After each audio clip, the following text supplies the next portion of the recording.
Você já parou pra pensar o que faz um vilão ser verdadeiramente inesquecível? Tipo, entre mortos e vivos e dilemas morais, quem realmente merece o título de maior vilão? Hoje vamos explorar os antagonistas que deixaram marcas profundas na sua jornada em The Walking Dead. Vem comigo.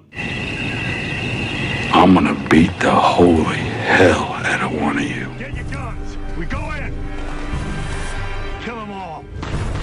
Vamos começar então pelos Reapers, né? Meu Deus do céu, que grupo horrível, nossa.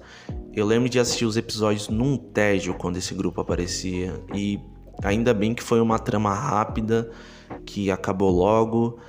Porque eles não têm nada de interessante, eles não têm nada de atraente. Tudo que eles faziam, o porquê deles fazerem, não era interessante, era tudo totalmente desinteressante. Pra começar, que esse grupo nem era pra existir, eles não existem nos quadrinhos e eu acho que eles nem eram pra existir na série. Por quê? Começou, 2020, toda aquela questão que a gente já sabe, e The Walking Dead deu uma pausa. Ele deu uma pausa durante os episódios da 10ª temporada, que a gente tava lidando com sussurradores e tudo mais.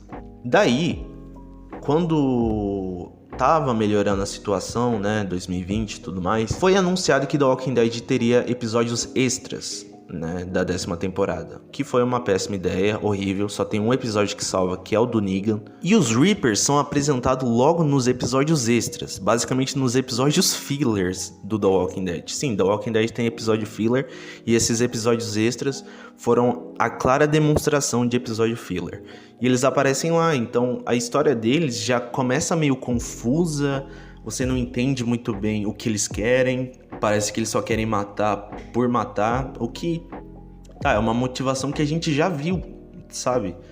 Não é interessante, uma perda de tempo total. Falando agora de uma coisa menos ruim, mas ainda assim ruim, vamos falar dos Wolves, os lobos, que foram os vilões da primeira parte da 6ª temporada, pequena parte da 6ª temporada. Eles não eram o foco principal. E já começa aí, os Wolves nunca foram o foco principal, eles só eram pequenos vilões que o Rick e companhia ia passar por cima. O Rick nem participa da briga contra os Wolves, de tão insignificante que eles são. O que é estranho, porque a construção para os Wolves é interessante, ela é legal. Não sei se vocês lembram, mas na 5ª temporada a gente teve vários easter eggs que eles estavam chegando, que teria um perigo eminente à frente, porque tinham zumbis com W na testa, tinha pinchação na parede dizendo que lobos não estão muito longe. Era bem legal, mas toda a lore deles não faz sentido.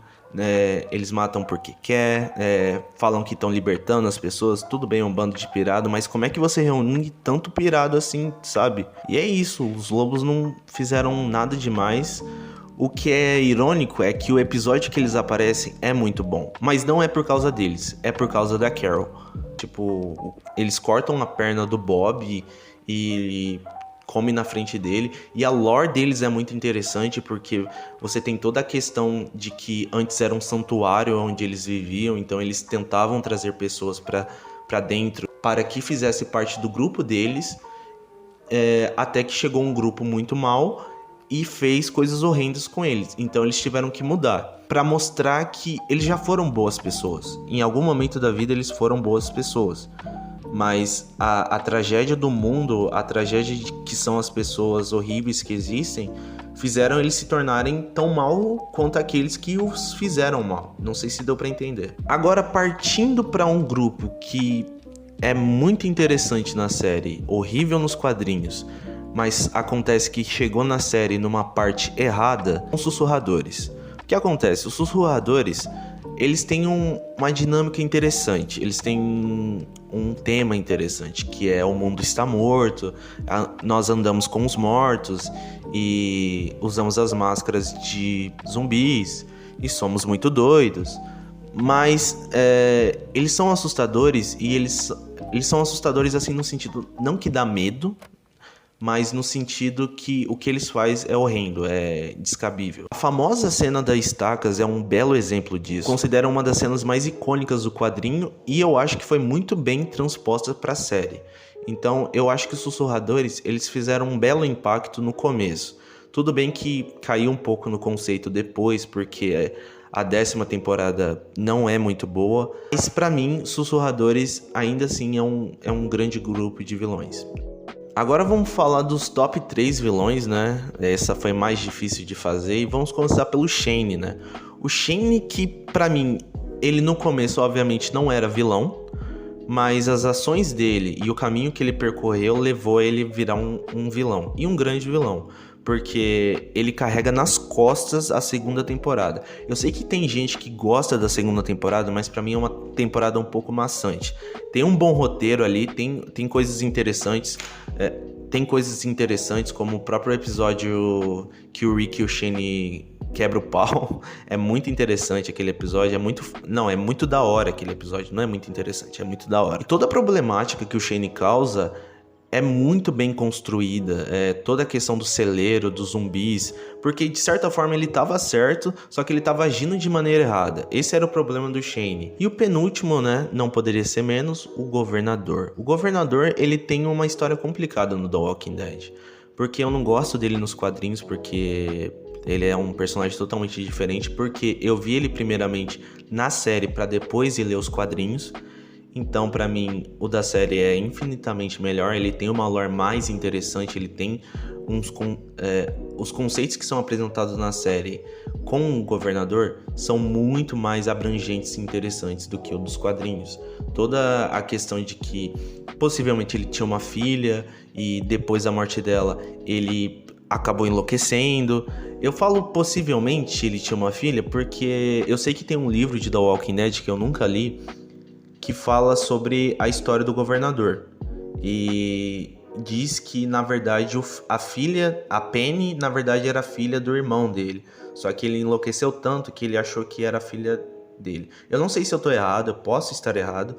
Mas resumindo, o Governador é um dos vilões mais inesquecíveis de The Walking Dead. E por último, mas não menos importante, você já sabe, é ele, o Negan. Cara, o Negan, eu tava esperando o Negan desde do final da 4ª temporada. Não que eu esperava que ele fosse aparecer tão cedo, mas eu lembro de quanto eu tava ansioso pra ver ele em tela. Quem ia interpretar ele, como seria a atuação, como é que eles iam adaptar esse personagem. E foi perfeito. Quando o Negan aparece, é o suprassumo do que é melhor em The Walking Dead. The Walking Dead estava no ápice quando ele apareceu. E foi mais pro ápice, se é possível isso, quando o Negan apareceu. Porque a época de 6ª temporada, 5ª temporada e 4ª temporada de The Walking Dead é o ápice de The Walking Dead. Tanto em audiência, quanto pra mim, né, em momentos inesquecíveis.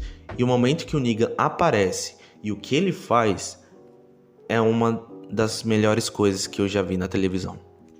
Então é isso, esse foi o vídeo, espero que você tenha gostado. Se você gostou, curte, compartilha, se puder, se inscreve, fala aí no comentário o que você achou, fala no comentário qual é seu vilão favorito. Até mais.